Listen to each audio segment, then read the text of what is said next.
बातमी मनसेची आहे। मनसेची आज सकाळी 9 वाजता बैठक आहे। शाखा उपशाखाध्यक्ष गटाध्यक्षांसमवेत बैठक असेल।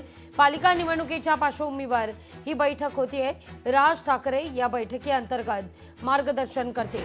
अधिक माहिती घेण्याकरता थेट जाऊया आपल्या प्रतिनिधी भाग्यश्री प्रधान आचार्य यांच्याकडे। भाग्यश्री, काय अधिक माहिती या सगळ्या संदर्भात आगामी निवडणुकांच्या दृष्टिकोनातून मनसेत मोर्चे बांधणी? नक्कीच लागवी, आगामी निवडणुकांच्या पार्श्वभूमीवर मनसे मोर्चे बांधणी करताना पाहायला मिळते। ही त्यांची सातत्याने होणाऱ्या बैठका त्यांच्या सध्या सुरू आहे। ही त्यांची जवळपास 10वी ते 12वी बैठक आहे, जी वेगवेगळे शाखा प्रमुख असतील किंवा गटाध्यक्ष असतील, पदाधिकारी असतील, कार्यकर्ते असतील यांच्याबरोबर यांच्या बैठकी सुरू आहेत। येणाऱ्या महापालिका निवडणुकांच्या पार्श्वभूमीवर या बैठका सुरू आहेत। खरं तर एकीकडे असं म्हटलं जातंय की उद्धव ठाकरे आणि राज ठाकरे एकत्र येणार, त्याच्या चर्चा देखील बऱ्याच रंगलेल्या पाहायला मिळतात। तर दुसरीकडे उद्धव ठाकरे असतील किंवा राज ठाकरे असतील यांनी दोघांनी सावध पवित्रा देखील घेतलेला पाहायला मिळतो। त्यांनी त्यांच्या कार्यकर्त्यांना देखील सांगितलेलं आहे की तुम्ही युती करायची की नाही ते आम्ही ठरवू, तुम्ही तुमच्या पद्धतीने कामाला लागा, अशा पद्धतीच्या सूचना देखील दोन्ही नेत्यांनी दिलेल्या पाहायला मिळतात। आणि ह्याच पार्श्वभूमीवर सातत्याने बैठका सुरू आहेत।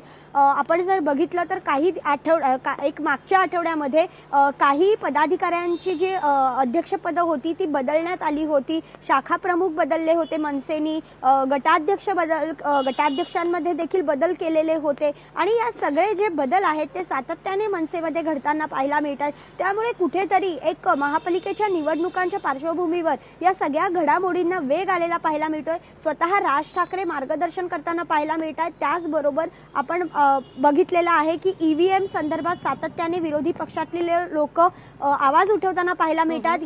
त्यावेळेला राज ठाकरे देखील यामध्ये सहभागी होते। त्यांनी देखील ईव्हीएम मध्ये काहीतरी गडबड असल्याचं मान्य केलं होतं। अनेक भाषणांमध्ये देखील त्यांनी बोलून दाखवलेलं होतं त्या संदर्भात।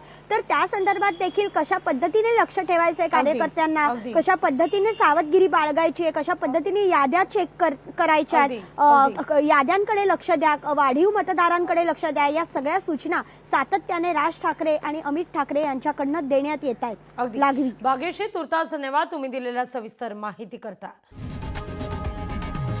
लोकशाही मराठी ऐका, पहा, जागरूक रहा।